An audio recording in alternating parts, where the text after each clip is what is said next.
ప్రభువునందు ప్రియ సహోదరి సహోదరులారా, చదవబడిన లేఖనాలు చాలా శ్రద్ధగా గమనించండి. యేసుక్రీస్తు ప్రభువారు ఆ స్త్రీతో అన్న మాట ఏంటంటే, కుమారి, నీ విశ్వాసము నిన్ను స్వస్థపరిచెను, సమాధానము గలదానవై పొమ్ము అంటున్నాడు. బహుశా మనందరికీ కూడా పరిచయం ఉన్న వాక్య భాగమే మార్కు సువార్త 5వ అధ్యాయములో 25వ వచనం నుండి 34వ వచనం వరకు ఉన్న విషయాలు మనం గ్రహించగలిగితే యేసుక్రీస్తు ప్రభువారు చేస్తూ ఉన్న ఒక గొప్ప అద్భుతాన్ని మనం ఇక్కడ చూస్తూ ఉన్నాం. మరి ఈ అద్భుతము మత్తయి సువార్తలో అలాగే లూకా సువార్తలో కూడా వివరించబడింది. దీని అంతటిని బట్టి మన విశ్వాసము పెంపొందించబడాలి అన్నది దేవుని చిత్తమై ఉంది. మరి యాయేరు కుమార్తెను స్వస్థపరచటానికి, బ్రతికించటానికి వెళ్ళే లోపుగా ఈ స్త్రీ వచ్చి స్వస్థపరచబడింది. ఏ రీతిగా జరిగింది ఇది గమనించండి. మొట్టమొదటిగా చూడగలిగితే ఆమె యొక్క పరిస్థితిని మనం అర్థం చేసుకోవాలి. 25వ అధ్యాయములో ఆమె పరిస్థితి మనం చూస్తూ ఉన్నాం. 12 ఏళ్ల నుంచి రక్తస్రావ రోగము కలిగిన యొక్క స్త్రీ ఉండెను. ఆమె అనేక వైద్యుల చేత ఎన్నో తిప్పలపడి తనకు కలిగినదంతయు వ్యయము చేసుకుని ఎంత మాత్రమును ప్రయోజనము లేక మరింత సంకట పడెను. గమనించండి, రక్తస్రావ రోగంతో 12 ఏళ్ల నుంచి సుదీర్ఘంగా బాధపడతా ఉంది. తనకు కలిగిన ధనమంతా వైద్యుల కోసం ఖర్చు పెట్టింది. ఆ వైద్యంకు మరి ఏ ఫలితం లేకపోగా ఎంతో ప్రయాసం అనుభవించింది. శక్తినంతా కోల్పోయింది. ఒకవైపు శారీరకమైన బాధ, మరొక వైపు మానసికమైన ఆందోళన, ఎవరికి చెప్పుకోలేని బాధ. ఈ క్షోభను అనుభవిస్తూ ఈ స్త్రీ 12 ఏళ్ళగా ఆ రీతిగానే ఉండిపోయింది. ఇక తాను చేసేది లేక బహుశా నిరాశలో ఉంది. ఆ సమయంలోనే యేసుక్రీస్తు ప్రభువారి గొప్ప కార్యాలను ఆమె తెలుసుకుంది. ఆయన గురించి వింది, ఆయన మీద విశ్వాసం ఉంచింది.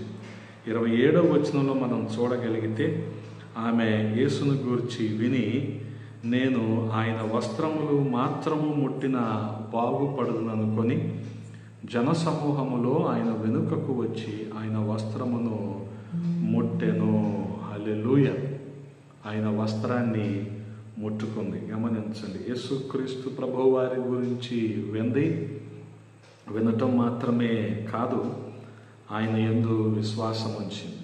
అందుకనే రోమీలకు రాసిన పత్రికలో మనం చదువుతూ ఉంటాం కదా, 10వ అధ్యాయము 17వ వచనంలో చూడగలిగితే, వినుట వలన విశ్వాసము కలుగును, వినుట క్రీస్తును గూర్చిన మాట వలన కలుగును.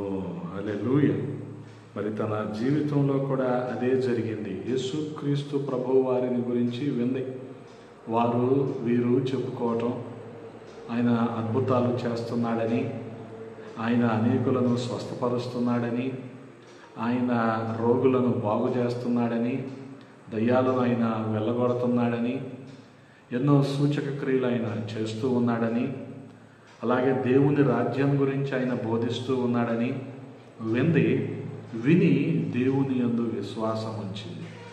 అందుకని కొన్ని అద్భుతాలు మనలో అమితమైన విశ్వాసాన్ని కలిగిస్తాయి.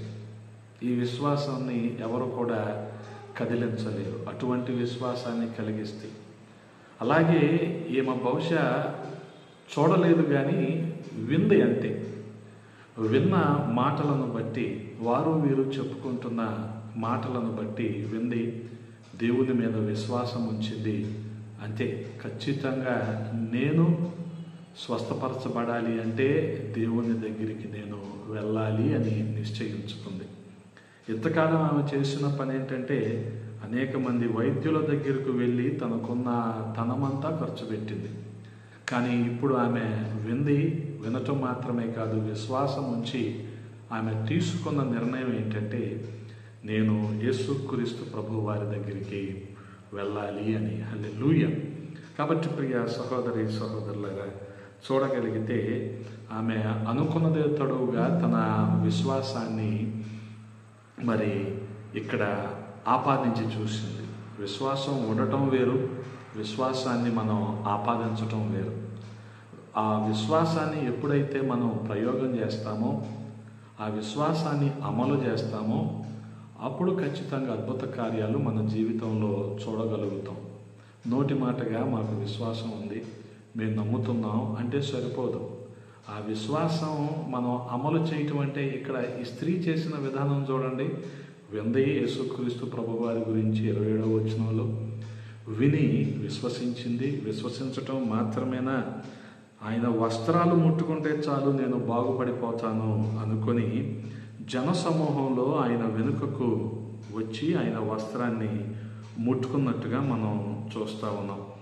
అక్కడ బహుశా పరిస్థితులు ఆమెకి అనుకూలించలేదు, విపరీతంగా జనసమూహం ఉండి ఉండొచ్చు. అయినా సరే నేను ఆయనకు ఎదురు పడదామంటే నాకేమో ఈ రక్తస్రావ రోగం ఉంది, మరి ఎలాగా, ఆయన వస్త్రాన్ని ముట్టుకుంటే చాలు, ఆయనలో శక్తి ఉంది, ఆయన వస్త్రంలో శక్తి ఉంది, ఆయన మాటలో శక్తి ఉంది, కాబట్టి ఆయన వస్త్రాన్ని నేను ముట్టుకుంటే చాలు అని అనుకుంది. గమనించండి, లేవియాకాండంలో ఈ రక్తస్రావ రోగం గురించి రాయబడి ఉంటుంది.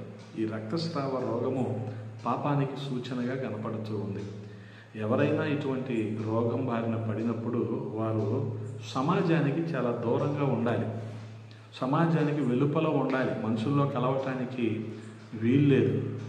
మనుషులలోకి వచ్చి నాకు ఇటువంటి సమస్య ఉందని చెప్తే వాళ్ళు ఏం చేస్తారు, వాళ్ళు దూరంగా పారిపోతారు. అందుకని ఈ విషయాలేమీ చెప్పకుండా ఆమె అనుకున్న మాట ఏంటంటే, నేను వెనుకగా వెళ్ళి ఆయన వస్త్రాన్ని ముట్టుకుంటాను, బాగుపడతాను అని అనుకుంది. గమనించండి.